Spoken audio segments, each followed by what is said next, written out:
कोई सफलता नहीं मिली, कोई प्रगति नहीं हुई। जैसे कोई अदृश्य जंजीर उसे अपनी जगह पर बांध कर रखी हो। चाहे वो कितनी भी ऊर्जा खर्च करे, नतीजा एक ही रहता। उसे गुस्सा आना चाहिए था, पर गुस्सा होने का कोई मतलब नहीं था। वो तो वजह पहले ही समझ चुका था। उसके शरीर के भीतर की अनंत दुनिया, उसके अस्तित्व से ही पैदा हुई दुनिया, इकट्ठी हुई ऊर्जा के हर कण को सोखती रही। अथाह धूल का गायब होना, यहाँ तक कि जिया के साथ उसकी द्विविध साधना से मिली ऊर्जा भी इस बात का अपवाद नहीं थी। पर ये जानने के बाद भी ध्रुव अपने मन में घूम रहे बेचैन विचारों को हटा नहीं सका। जब वे दुनियाएं खत्म हो जाएंगी तब क्या होगा? उसके अंदर की दुनियाएं सिर्फ सुस्त नहीं थीं, वे बढ़ रही थीं, विकसित हो रही थीं। पर किसमें? क्या वे उसे शक्ति देंगी? क्या वे उसे नष्ट कर देंगी? सच तो ये है कि ध्रुव को नहीं पता था, और इससे भी बुरी बात ये थी कि उसके पास इंतजार करने और पता लगाने का समय नहीं था। मुकाश का भाग्य अभी भी अनिश्चित था, और उसके पास तैयारी के लिए जो समय बचा था वो भी खत्म होता जा रहा था। इसलिए जब वो अनंत कोहरे के समुद्र के बाहरी किनारों की ओर वापस जा रहा था, तो उसने बार बार अथाह धूल और अनंत अंधकार की ज्वाला के संलयन का अभ्यास किया, और हर कोशिश में खुद को ज्यादा मेहनत करने के लिए मजबूर किया। फिर भी चाहे ध्रुव ने कितनी बार अथाह धूल और अनंत अंधकार की ज्वाला को मिलाने की कोशिश की, परिणाम वही रहा, असफलता।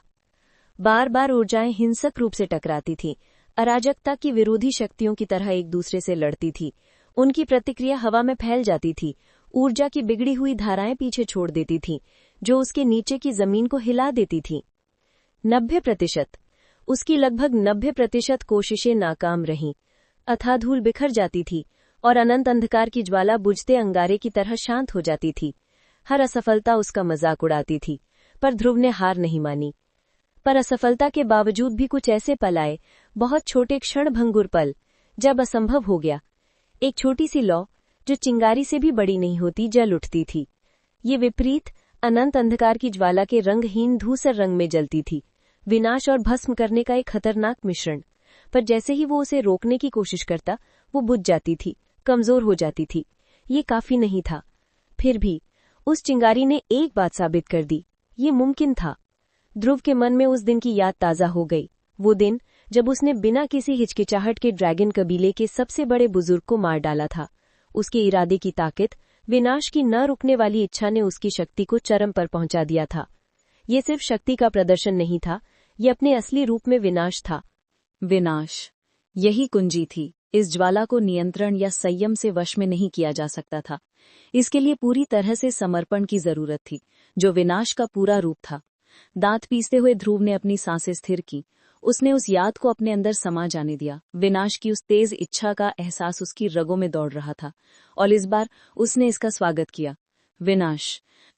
अथाह धूल उसके चारों ओर घूम रही थी, उसके इरादे से खींची हुई। वो एक तेज लहर के साथ उमड़ रही थी और उसकी उंगलियों से निकलती घूमती काली लपटों में मिल रही थी। पर दूसरी बार एक दूसरे का विरोध करने के बजाय दोनों ऊर्जाएं मिल गईं। एक समय की अराजक ऊर्जाएं स्थिर हो गईं और अथाह धूल से रंगी काली ज्वाला बदल गई। ये अब अनंत कालेपन में नहीं जलती। ये ग्रे ज्वाला थी, रोशनी नहीं, कोई खतरनाक नहीं, रंगहीन ज्वाला थी, मानो विनाश का सार हो। ना कोई शक्ति, ना कोई गर्मी, बस पूरे विनाश की भस्म करने वाली ताकत। इसने काम किया। बिना किसी हिचकिचाहट के ध्रुव ने लौ छोड़ दी। वो कुछ पल के लिए हवा में तैरती रही, जैसे निराशा का एक अमृत हो, घूमती और टिमटिमाती रही। पर उसका काम अभी पूरा नहीं हुआ था। उसका हाथ नीचे की ओर था और धूसर लौन नीचे की ओर गिरी। जैसे ही गिरी, कोई विस्फोट नहीं हुआ, सिर्फ आग ने जमीन को निगल लिया। कठोर जमीन, एक ऐसी सतह जिसे दिव्य सीमित क्षेत्र के साधकों को भी भेदने में दिक्कत होती, जलकर शून्य हो गई। उसके सामने एक विशाल गड्ढा फैल गया, टूटा फूटा और बेकाबू। धूसर लपटें लगातार जल रही थीं, बुझने का नाम नहीं ले रही थीं, और अपने रास्ते में आने वाली हर चीज को भस्म कर रही थीं। और ध्रुव सिर्फ देखता रह गया। भले ही उसने उसे छोड़ा था, पर धूसर लौ की विनाशकारी ताकत ने उसे चौंका दिया। ये मेरा तुरुप का पत्ता है। उसने अपनी मुट्ठियां भींच लीं। ज्वाला की ताकतवर मौजूदगी हवा में छा गई। हो सकता है वो भगवान न हो, पर देवता भी अब डरने वाले जीव नहीं रहे। इस शक्ति के साथ देवता भी अब डरने वाले जीव नहीं रहे। चाहे कोई भी उसके रास्ते में खड़ा हो, चाहे वो रसाल के शासकों की ताकत हो या उसके दुश्मनों की दिव्य सत्ता, वे अब ताकतवर नहीं रहेंगे। ध्रुव की आंखों में एक हल्की मजबूत चमक आई। अपना उद्देश्य साफ और हथियार हाथ में लिए उसने अपनी मौजूदगी छिपा ली। अनंत सागर का घना कोहरा उसकी हरकतों को छिपा रहा था। उसने अपने मचाए विनाश पर एक नजर भी नहीं डाली। ध्रुव मुंह फेर कर चला गया। वो जहां से आया था उस अनंतहीन धुंध के पार पहुंचा। बाहरी दुनिया उसका इंतजार कर रही थी। यक्ष की सेना का आगमन। आज लाखों गहन साधक अनंत रात्रि दिव्य साम्राज्य इटर्नल नाइट डिवाइन रेल्म की सीमाओं से भाग गए हैं। उनके दिल में बैठा डर उन्हें आने वाली तबाही से दूर धकेल रहा था। आकाश तनाव से कांप रहा था और एक ना टाला जा सकने वाले युद्ध का बोझ हवा में महसूस हो रहा था। पर जो लोग अनंत रात्रि को अपना घर कहते थे, उनके लिए भागना कोई विकल्प नहीं था। चाहे कितना भी भयानक तूफान क्यों न आ रहा हो, ये उनकी जमीन थी, उनकी जन्मभूमि। इसे छोड़ना उस आदमी के लिए तो अकल्पनीय था जो अब उनके दरवाजे पर खड़ा था। सीमाओं के बाहर सैकड़ों गहरे जहाज आकाश में मंडरा रहे थे। उनकी अशुभ परछाइयां ऊपर की हल्की रोशनी को रोक रही थीं। हमले के संकेत का इंतजार करते खामोश शिकारी की तरह वे भयानक सन्नाटे में तैर रहे थे। उल्लू तितली दिव्य साम्राज्य के साधकों के नेता गहन अंधकार में लिपटे हुए उनके सबसे बड़े दुश्मन थे। उसकी मौजूदगी ही अंधकार को बिगाड़ देती थी और उसके आसपास की जगह बिगड़ी हुई सी लगती थी। ये सिर्फ उसकी दैवीय शक्ति नहीं थी, घृणा का बोझ भी उसके चारों ओर था। जो बदकिस्मत लोग उसकी मौजूदगी को महसूस कर पाते थे, वे इस बात को अच्छी तरह समझ जाते थे। यक्ष, वो इंसान जिसने रक्तपात और नरसंहार से उल्लू तितली दिव्य साम्राज्य का सिंहासन छीन लिया था, उसने खुद को दिव्य शासक शीजुन ग्रहण सम्राट घोषित कर दिया था। हालांकि यक्ष को किसी की पहचान की जरूरत नहीं थी, पर उसने खुद को दिव्य शासक घोषित कर दिया और किसी ने इस पर सवाल उठाने की हिम्मत नहीं की। उसकी उपस्थिति को और भी भयानक बनाने वाली बात थी, उसके पीछे अनगिनत साधक चुपचाप मंडरा रहे थे। उनकी आंखें डरावनी और बेजान थी। ये अपने राज्य के लिए खड़े घमंडी योद्धा नहीं थे, ये बंधे हुए गुलाम थे। दिव्य विलोपन क्षेत्र, दिव्य सीमित क्षेत्र। बड़ी शक्ति वाले लोग आकाश में कतार में खड़े थे, पर उनमें से एक भी अपनी मर्जी से खड़ा नहीं था। हर किसी पर दास मुद्रा का निशान था। उनकी गहन नसों में यक्ष के आदेश से बंधी हुई दिव्य शक्ति का संचार हो रहा था, पर उन विरोधी पिंजरों में कैद थी। वे विरोध नहीं कर सकते थे, वे उसकी अवज्ञा नहीं कर सकते थे। वे उसकी आज्ञा नहीं मानते तो उसका बुरा परिणाम उन्हें भुगतना था। दिव्य रीजेंट शीजुन, उसके नाम की फुसफुसाहट हवाओं में गूंज रही थी। दूर से देख रहे लोगों की कांपती आवाजें। वे जानते थे कि उसका नाम अब एक प्रतीक की तरह था। ये एक घोषणा थी, विनाश का वादा। आज वो बातचीत करने नहीं आया था, वो विनाश और अंधकार लाने आया था। और जैसे ही अंधकार का तूफान अनंत रात्रि दिव्य साम्राज्य के दरवाजे पर इकट्ठा हुआ, रसातल खुद उस रक्तपात के डर से कांपने लगा जो होने वाला था। परम गुलाम निशान था। यक्ष ने अपनी सेना के गुलामों पर एक निशान लगाया था। उनकी आत्माओं को पूरी तरह से नहीं बांध पाया था, बल्कि उसने उनकी गहन ऊर्जा को जकड़ लिया था, जिससे वे उसकी इच्छा का विरोध करने में असमर्थ थे। सिर्फ एक सोच के साथ यक्ष उनकी विनाश की ऊर्जा को पूरी तरह से खत्म कर सकता था और उन्हें सिर्फ इंसान बना सकता था। और रसातल में जहां अथाह धूल ने बिना किसी दया के सबको निगल लिया था, वो इंसान बनने की जगह आत्मा और बुद्धिमत्ता की शक्ति के बिना विनष्ट बन गए। शरीर और आत्मा दोनों। यह युद्ध था। ये धर्म भ्रष्ट या आस्था से किया गया नियंत्रण नहीं था। युद्ध के मैदान में दो शासक, फिर भी युद्ध के मैदान में भयंकर विरोध में अनंत रात्रि दिव्य साम्राज्य की सेना खड़ी थी। उनकी कतारें अनंत रूप से फैली हुई थी। काले कवच पहने साधकों का एक विशाल समूह। उनके शांत चेहरे के बावजूद उनकी आंखों के पीछे पीड़ा का एक भाव छिपा हुआ था। वो यक्ष के अधीन लोगों की तरह नहीं थे, पर फिर भी एक मोहर का बोझ था, एक अलग तरह का, पर कम क्रूर नहीं। ये मोहर किसी और की नहीं, बल्कि प्रकाशहीन दिव्य शासक कुलंबर की ओर से दी गई थी, जिससे उनकी शक्ति खत्म नहीं हुई, बल्कि इससे उनके शरीर में अखंडता पैदा हो गई। जरा सी आज्ञा का उल्लंघन अकल्पनीय पीड़ा देता। हड्डियां ऐंठ जाती, नसें जलने लगती, मानो आग लग गई हो। चाहे उनकी साधना कितनी भी मजबूत क्यों न हो, देवता भी इससे आगे झुक जाते। वो अपनी मर्जी से खड़े नहीं हुए थे, पर शासकों की इच्छा के सामने उनके पास कोई विकल्प नहीं था। आकाश कांप उठा। दोनों सेनाओं के बीच दम घोंटने वाली खामोशी धूसर आकाश को भर रही थी। वो एक रसातल की खामोशी थी, जिसे देखकर दिल दहल रहा था, और अनंत अंधकार का भी। ये भयभीत कर देने वाला सन्नाटा था। इस सब के केंद्र में वो दो व्यक्ति थे जिन्होंने अपने दिव्य साम्राज्य के लिए लड़ने का फैसला किया, यक्ष और कुलंबर। जल्द ही दो आकृतियां गायब हो गईं और एक दूसरे के सामने फिर से दिखाई दी। यक्ष, उसकी मौजूदगी घोर अंधकार में डूबी हुई थी। उसकी दैवी शक्ति उसके चारों ओर हवा को खींच रही थी, एक ऐसी भयानक शक्ति जो टकराती हुई हर चीज को निगल लिया था।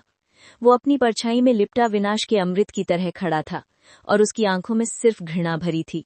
और कुलंबर की अभिव्यक्ति दिव्य अधिपति, तिरस्कार और सर्वोच्चता की साक्षात मूर्ति थी। अपने नाम के बावजूद वो अंधकार में नहीं घिरा था। उसके पीछे एक चमकदार लाल सुनहरी ज्वाला जल रही थी, शून्य में जैसे सूरज कभी बुझने का नाम ही न ले रहा हो। वो दिव्य तेज आकाश में फैल गया और अपनी तेज मौजूदगी से युद्ध भूमि को रोशनी दे रहा था। ये न्याय की ज्वाला थी, एक शासक की ज्वाला जो खुद को बाकी सबसे ऊपर मानता था। हालांकि उसकी आंखें अंधी थीं, फिर भी उसकी निगाहों का दबाव शत्रुता नहीं था, ये तिरस्कार था। एक नाराज प्राणी जो कुछ भी नहीं था, एक त्यागा हुआ बेटा जिसने ताकत हासिल कर ली थी। पर यक्ष को उसकी कोई अवमानना नहीं महसूस हुई। बरसों से उसके अंदर जमा हुआ निकार और नफरत उसकी नसों से उसकी आंखों में झलक रही थी, और वो एक पूर्ण इनकार की ताकत से भी बड़ी नहीं, बहुत बढ़त रखती थी। वो सब प्रकाशहीन विचारों को सताता था। यक्ष के अंधरूपी आत्मा के दबाव में उसकी तरह फायर घत बुलंद खड़ा था।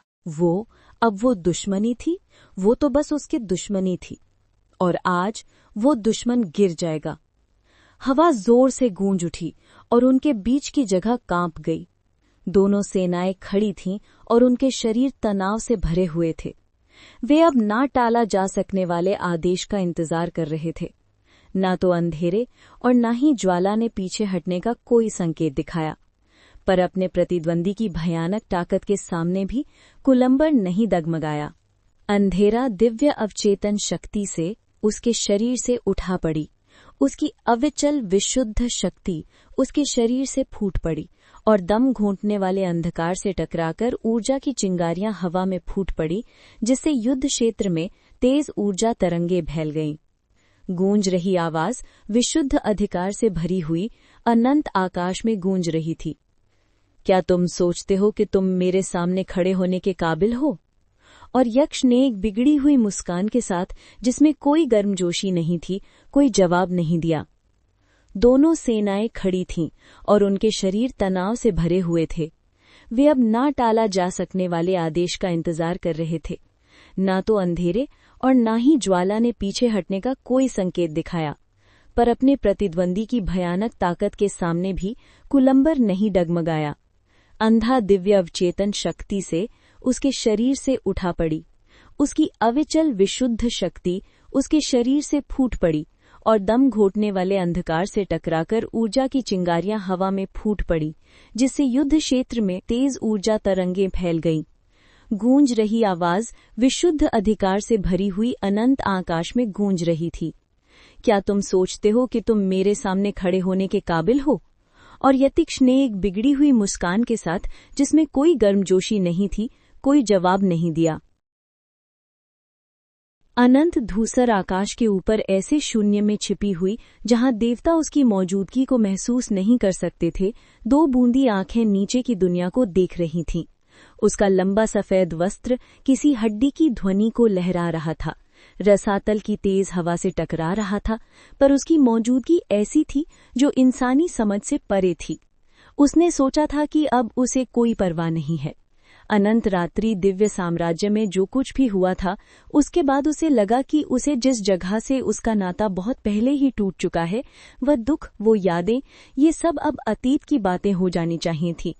पर अब जब युद्ध की लपटें उसकी निगाहों के नीचे धड़क रही थीं, वह मुंह से एक हल्की आह निकली। उसके होठों से एक हल्की आह निकली। उसकी आवाज में नफरत नहीं थी, सिर्फ एक थकान थी जो बहुत कुछ कह रही थी। एक तरफ उसका वंश था, उसके लोगों का खून, वह राज्य जिस पर उसका अस्तित्व था, कुलंबर के शासन में टूट फूट गया, और दूसरी तरफ उसकी इच्छा का अवशेष, उल्लू तितली दिव्य साम्राज्य, शैतानों से उसके संबंधों का आखिरी निशान, उस प्रेम की छाया जो कभी स्वर्ग को भी चुनौती देता था, चिपका हुआ, मिटने को तैयार नहीं था। उसकी उंगलियां थोड़ी मुड़ी हुई थीं और सारा बोझ उसके दिल पर था, फिर जैसे ही उसकी नजरें इधर उधर हुईं, उसकी आंखें हल्की जलन से सिकुड़ गई। और वे लोग?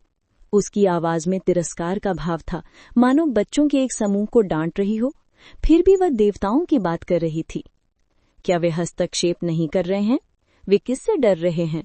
शून्य के पर्दों के पार वो उसे देख सकती थी, छुपी हुई आभाओं की धुंधली लहरें। देवता, वे वहां हैं, शून्य में छिपे हुए, बस एक पूर्ण भगवान। ऐसा नहीं है कि आप हम प्राचीन सच्चे देवताओं, एंशिएंट ट्रू गॉड्स के खिलाफ जा रहे हैं। इसके बाद एक कड़वा उपहास। यक्ष की भयानक ताकत के बावजूद वो रसातल पर शासन करने वाले प्राचीन सच्चे देवताओं की तुलना में कुछ भी नहीं था।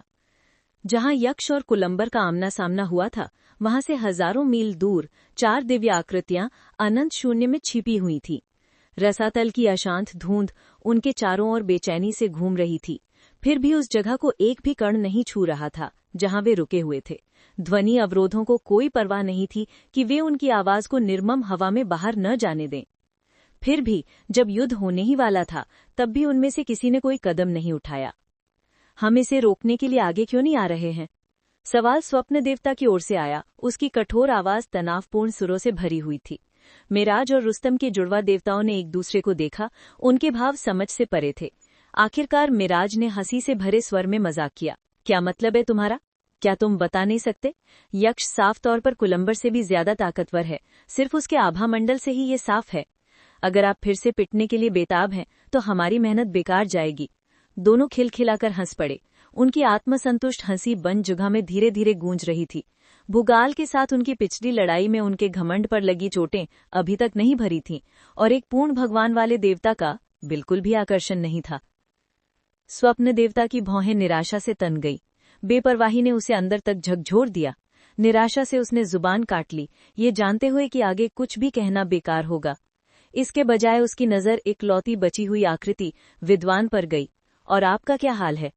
विद्वान स्वर्ग भंजक दिव्य साम्राज्य के शासकों को देखता था, जो उदासी में डूबे हुए थे। उनके हाथ कसकर भींचे हुए थे। उनके चेहरे पर सामान्य आत्मविश्वास के बावजूद उनकी आंखों में झिझक थी। मुझे यकीन है कि हम प्राचीन सच्चे देवताओं के खिलाफ जा रहे हैं। उसकी आवाज धीमी रही और फुसफुसाहट से भरी हुई। हमें बस छिपे रहने की जरूरत है। अगर चीजें नियंत्रण से बाहर हो जाएंगी, तो मुझे यकीन है कि वे सामने आएंगे और इसे ठीक कर देंगे। ये कमजोर सा आश्वासन था, जिससे उसके सीने का बोझ हल्का नहीं हुआ, पर वो बस इसी से चिपका रह सकता था। बाकी लोगों ने खामोशी में सिर हिलाया। वे सम्राट को देख रहे थे, और वो विश्वास दिलाने के लिए काफी था। अगर सम्राट और महायाजक मिथुन कार्रवाई करना जरूरी समझते, तो वे ऐसा करते। तब तक देवता दर्शक बनकर रहेंगे। पर ऊपर शून्य में छिपी हुई आकृति एकदम स्थिर थी। सिर्फ प्राचीन शक्ति की झिलमिलाहट ही उसके अस्तित्व को दिखा रही थी। पर उस पल जब देवताओं के शब्द उसके नीचे गूंज रहे थे, उसकी उंगलियां फड़क गईं। जरगान का रहस्योद्घाटन और देवताओं का महासंग्राम। जरगान यहाँ इसलिए नहीं आया था क्योंकि उसे प्रेम या नफरत की कोई चिंता थी। उल्लू, तितली और अनंत रात्रि के बीच की लड़ाई में उसकी कोई दिलचस्पी नहीं थी। अगर यक्ष ने उनका रिश्ता खत्म करने का फैसला किया, तो ये उसका अपना मामला था। हालांकि जरगान को अंधकार, गहन ऊर्जा और शैतानों के लिए एक हल्का सा आकर्षण जरूर था, यहाँ तक कि उसके बिखरे हुए वंशों के लिए भी।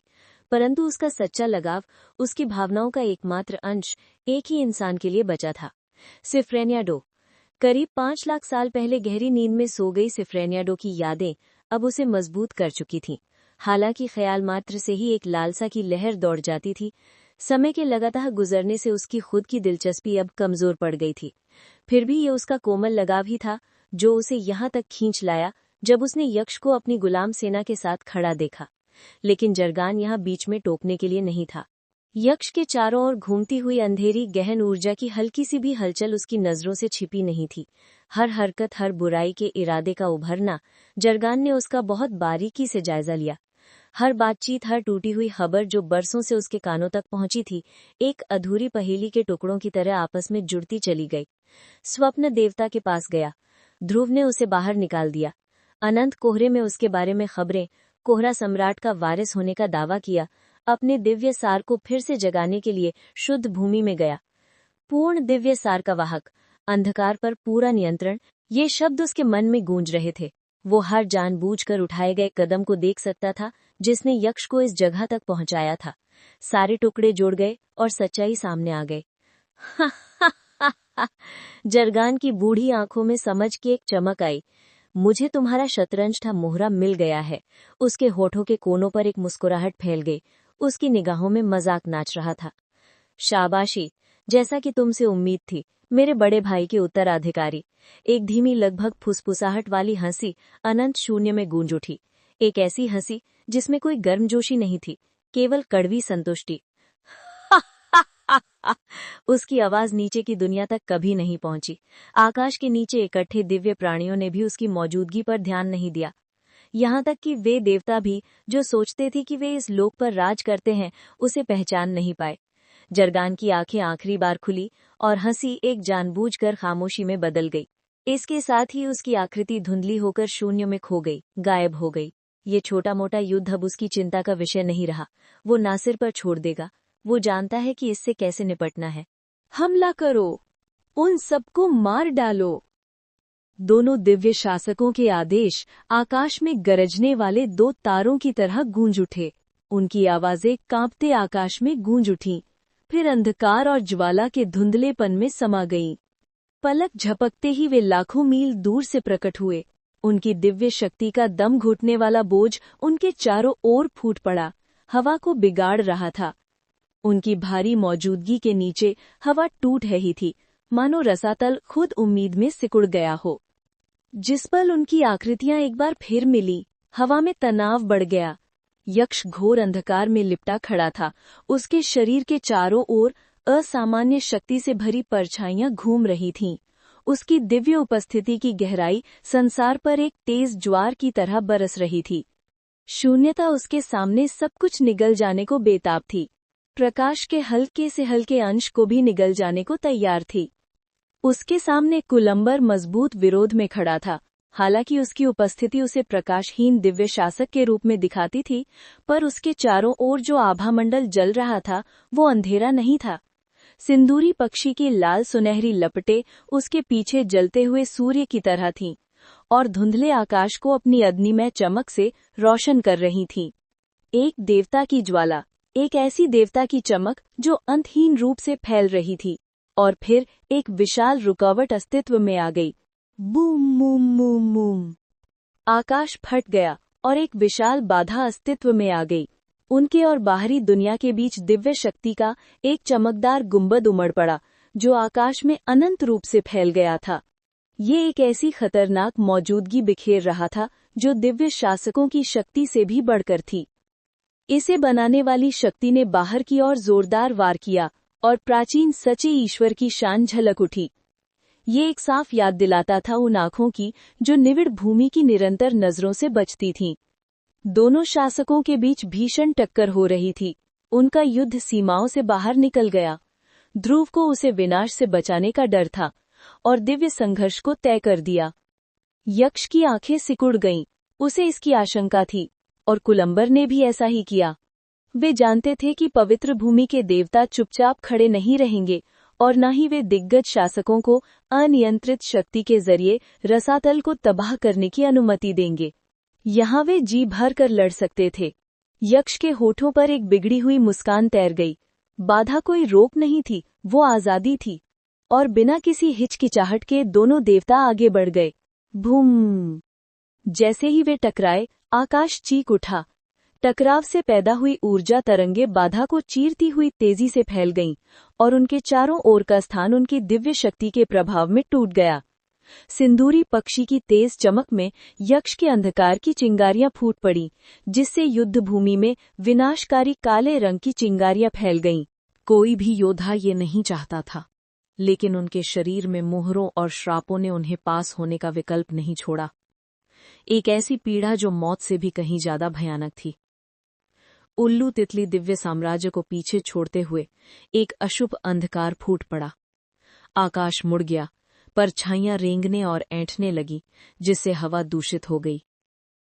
बिना किसी हिचकिचाहट के दिव्य शासकों के हमले को झेलती हवा ने मंडराते हुए गहरे जहाजों से टक्कर मारी, अनगिनत योद्धाओं को गिरा दिया, जिससे वे अंधेरी ऊर्जा के दम घोटने वाले आलिंगन में लिपट गए। उनकी आंखें अंधेरी बेड़ियों में जकड़ी शक्ति की धुंधली चमक से जल रही थीं, लेकिन अंदर से खामोश निराशा के अलावा कुछ भी नहीं था। उनके सामने अनंत रात्रि दिव्य साम्राज्य के योद्धा उनसे मिलने के लिए खड़े थे।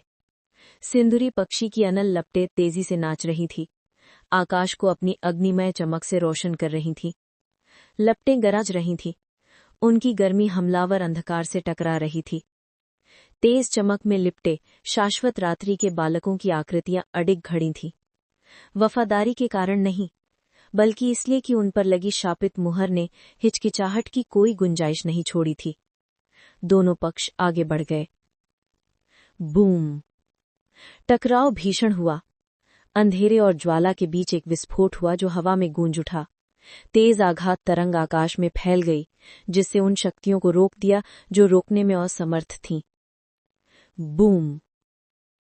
लाल लाल आग की लपटों ने भस्म करने वाली परछाइयों को क्षण भर के लिए ही रोशन किया, फिर अंधेन अंधकार ने उन्हें निगल लिया। टकराव की जोरदार आवाज ने जमीन को चीर दिया। जमीन में नुकीली दरारें पड़ दीं, पत्थर और मलबा हवा में गूंज उठा। आसमान फट गया, दो सेनाओं की न झुकने वाली शक्ति से गूंज उठा, जो बेमन से एक दूसरे पर टूट पड़ी। बूम! एक और बहरा कर देने वाला धमाका हुआ। उसकी ताकत से आकृतियां आसमान में लुढ़कती हुई नीचे गिरीं। उनके शरीर खंडहरों से टकला रहे थे। खून बह रहा था, जिससे उनके नीचे की टूटी हुई जमीन दागदार हो गई। और फिर भी कोई भी पक्ष नर्म नहीं पड़ा। जमीन कांप उठी और आसमान फट गया, मानो बिजली की धाराएं एक अराजक तूफान में आपस में टकरा रही हों।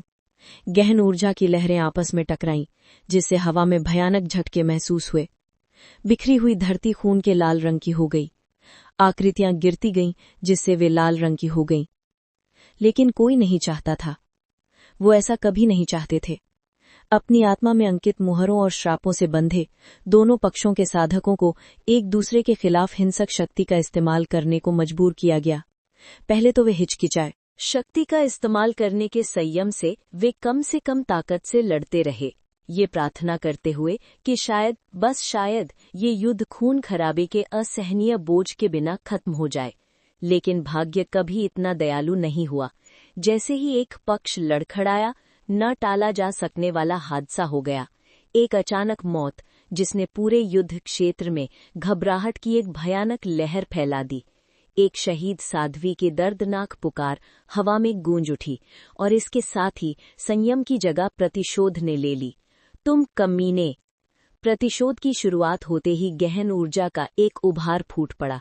आग की लपटें हवा में फैल गईं और अंधकार की लपटें अपने रास्ते में आने वाली हर चीज को निगल गईं। एक मौत के बाद दूसरी हुई और फिर तीसरी। हिंसा का सिलसिला अंतहीन रूप से बढ़ता गया। जितनी देर वे लड़े, उतनी ही ज्यादा खून खराबा होता गया। जल्द ही दोनों पक्षों में से कोई भी पीछे नहीं हटा। लपटें भड़क उठी, अंधेरा छा गया और युद्ध क्षेत्र में घोर अराजकता फैल गई। खून की बारिश सी हुई, आसमान लाल रंग में रंग गया। मरते हुए लोगों की दर्दनाक चीखें शक्ति की गगनभेदी गड़गड़ाहटों में मिल गई। उनके क्रोध के बोझ से आकाश कांप उठा। लेकिन तूफान के बीच भी युद्ध क्षेत्र में व्यवस्था बनी रही। कमजोर योद्धा एक तेज संघर्ष में भिड़ गए। उनकी लड़ाइयां फटी धरती पर भयंकर लहरों को त्याग चुकी थी। लेकिन भयंकर लड़ाई जारी रही, विनाशकारी शक्ति के साथ आकाश को चीरती हुई आगे बढ़ती थी। हर टक्कर हवा को बिगाड़ देती थी। विनाशकारी आघात तरंगे भेजती हुई अंतरिक्ष शक्ति से कांप रही थी। तारे टिमटिमा रहे थे, मानो अपनी विशाल शक्ति से विकृत हो गए हों। आकाश टेढ़ा मेढ़ा और टूटा हुआ था। अंधेर शून्य की दरारें हर विनाश की तरह दिख रही थी। हर आकृति जंजीरों से बंधी व्यक्ति की तरह हताश होकर लड़ रही थी। वहां कोई गौरव पाने की बात नहीं थी, कोई सम्मान प्राप्त नहीं होगा, केवल जीवित बचे रहना और ये जानने का असहनीय बोझ कि उनके हाथों पर लगा खून कभी नहीं धुल सकेगा। उनके नीचे की जमीन टूट गई, खंडहरों में धंस गई। कभी राजसी मैदान अब झुलसे हुए अवशेषों के अलावा कुछ नहीं थे, जो टुकड़ों और दरारों से बट गई थी। आकाश भी दहशत के कगार पर लग रहा था, दैवीय शक्ति का दबाव सहन करने में असमर्थ था।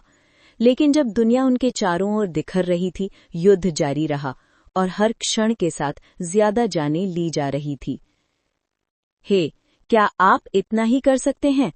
कुलंबर की ताना मारती आवाज युद्ध भूमि में गूंज उठी, जिसमें तिरस्कार भरा था। उसके चारों ओर लपटे उठ रही थी। लाल रंग की रोशनी उसकी आकृति को दिव्य ज्योति की तरह घेर रही थी। उसके पीछे सिंदूरी पक्षी के राजसी पंख फैले हुए थे।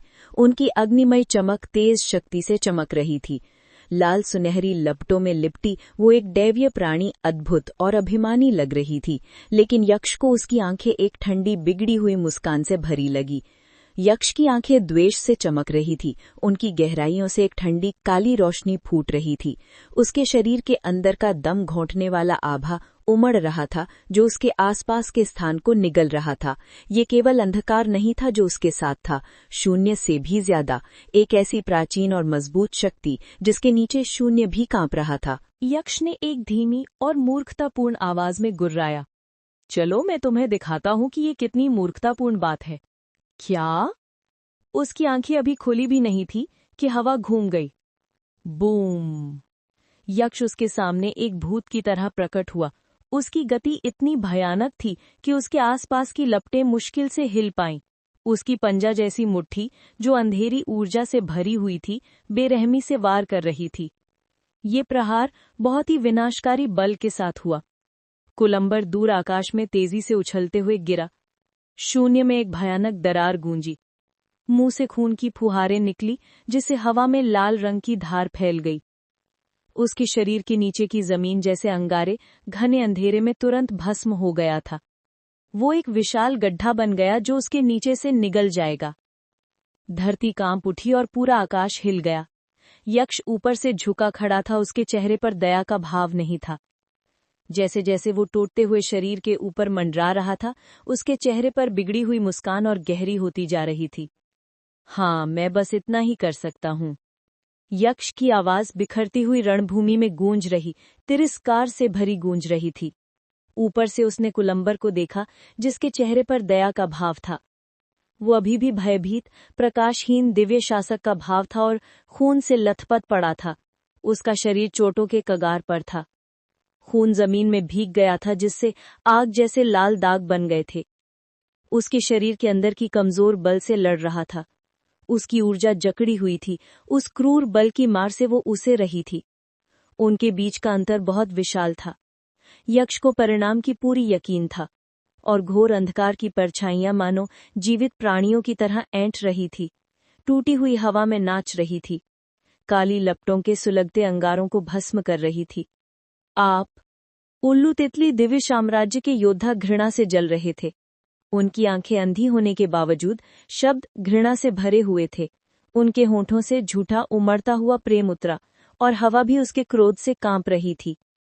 यक्ष की मुस्कान नजरअंदाज करते हुए और गहरी हो गई, लेकिन उसके नीचे बढ़ती शक्ति को नजरअंदाज नहीं किया जा सकता था। कुलंबर के शरीर से आग की लपटें फूटने लगी और उनकी चीखें गूंज उठी। कभी मंद अंगारे एक तेज अग्नि में बदल गए, जो उसके प्रचंड तूफान की तरह उसके चारों ओर घूम रही थी और उसकी हवा में उमड़ पड़ी। आकाश और बिखर गया, क्योंकि लाल सुनहरी आग की धारें हवा में उमड़ पड़ी। बूम! उसकी जलती हुई ज्वालाओं का एक चमकदार झटका आकाश को चीर गया और अंधेरे को ज्वालामय प्रकाश से भर दिया। युद्धभूमि में फैलती लाल आभा ने पृथ्वी के टूटे हुए अवशेषों को अपने आगोश में ले लिया। यह केवल दिव्य ऊर्जा नहीं थी, ये मजबूत इच्छा शक्ति, प्रचंड शक्ति और ना झुकने वाला इरादा था। और फिर धरती नरक की गहराइयों से चीख!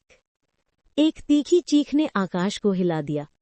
मंथन की लपटों से एक विशाल आकृति उभरी, विशाल और भव्य, एक सिंदूरी पक्षी का आकार बनाया, जिसके ज्वलंत पंख इतने फैले हुए थे कि टूटे हुए आकाश को ढक रहे थे। हर पंख लाल सुनहरे प्रकाश से जगमगा रहा था, एक अलौकिक आभा के साथ जो जीवन और गहन ऊर्जा की शक्ति में बह रहा था, जैसे हवा में एक चमकदार शरीर से होकर बह रहा था, जिसे हवा में भी आग लग गई थी।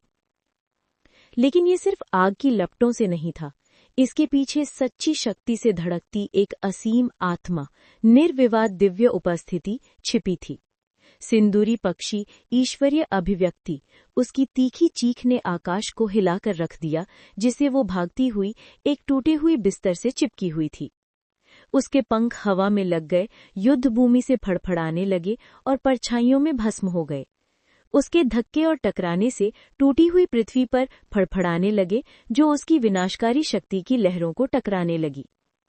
यही वजह थी कि कुलंबर को दूसरे देवताओं से डर नहीं लगता था। 6 दिव्य साम्राज्यों में सिंदूरी पक्षी प्राचीन दिव्य पशुओं की विरासत थी, जो केवल उसी पक्ष का खून रखती थीं। वो ऐसी शक्ति के रूप में खड़ी हो गई थी जिसे पैतृक आत्मा के प्रदर्शन के रूप में हासिल किया गया था, और अब अपनी पैतृक आत्मा के प्रदर्शन के रूप में ऐसी शक्ति के रूप में खड़ी हो गई थी जो किसी भी देवता को टक्कर दे सकती थी। हालांकि इस जबरदस्त शक्ति के प्रकट होने से उसकी ताकत तेजी से कम हो गई, पर दूसरी ईश्वरीय उपस्थिति जीवन और क्रोध से जल उठी। उसकी प्राचीन चमक से पूरे स्वप्न देवता आकाश मानो अपनी प्राचीन वंशावली की आग से जल रहा हो। ऐसा लग रहा था मानो सिंदूरी चिड़िया वापस आ गई हो। मरना! आग की एक भयंकर लपट के साथ कुलंबर आगे की ओर फूट पड़ा। उसका शरीर अग्लीन लपटों से घिरा हुआ था। उसका रूप उसे दिव्य राक्षस की तेज आग के पीछे पीछे चल रहा था। लाल और सुनहरे रंग की दहकती लपटें उसके चारों ओर मुड़ गईं और जल उठीं, जिसे टूटा हुआ आकाश ज्वाला के सामने उमड़ गया। उसकी उपस्थिति के दबाव से हवा में फैली गहन ऊर्जा भी युद्ध भूमि में पसीने से भीग गई, लेकिन इनमें से किसी ने भी यक्ष में डर की एक झलक नहीं जगाई। वो अविचल खड़ा रहा। उसके चारों ओर वस्त्र तेज तूफानों में लहरा रहे थे। उसके शरीर में चिपकी परछाइयां उसके भीतर के प्राचीन अंधकार के साथ तालमेल में जोड़ रही थीं। उसकी क्रूर मुस्कान लौट आई। उसकी आंखों की चमक ठंडे मनोरंजन से चमक रही थी। मूर्ख! ये शब्द फुसफुसाया गया था, फिर भी इसमें रसातल का भार था। कुलंबर की शक्ति कम देवताओं को भी चकनाचूर कर सकती थी, और उसका दिव्य प्रदर्शन काम करता विरोधियों के सामने एक अविजय शक्ति के रूप में काम करता। लेकिन अपवाद हमेशा होते थे, और अब उसके सामने खड़ा होना उन अपवादों में से एक था। यक्ष एक परिपूर्ण परमेश्वर था। उसके चारों ओर शून्य और भी गहरा हो गया। आकाश की शक्ति का दम घुटने वाला भार बढ़ता गया, जैसे जैसे परछाइयां उसकी शक्ति से नीचे की गहन ऊर्जा को निगलती गई। ये अंधकार किसी भी आम गहन ऊर्जा से अलग था। ये दुर्भावना से बिगड़कर प्रकाश को निगल रहा था, मानो ये केवल दूसरों को बुझाने के लिए ही मौजूद हो। चाहे आपकी लपटें कितनी भी तेज जले, विशालकाय सिंदूरी पक्षी आंखें फड़फड़ाता हुआ, जिससे उसके चारों ओर पंख फड़फड़ाए, जिससे सूर्य की झंझावात सुनामी के खंभे आकाश में घूमने लगे। चीख! और उसी क्षण वो झपटा। कुलंबर उसके पीछे पीछे चल रही थी। उसका शरीर उसके दिव्य राक्षस के साथ एक अजय शक्ति की तरह उमड़ रहा था। उसकी तेजी और भी बढ़ गई, क्योंकि उसका संकल्प पहले से कहीं ज्यादा प्रचंड हो गया। वो उसे चीर डालेंगी, वो उसे लेकर सूखा बुलाएगी। लेकिन यक्ष नहीं घबराया, और जैसे ही वो नरक के पास पहुंचा, अंधकार ने जवाब दिया।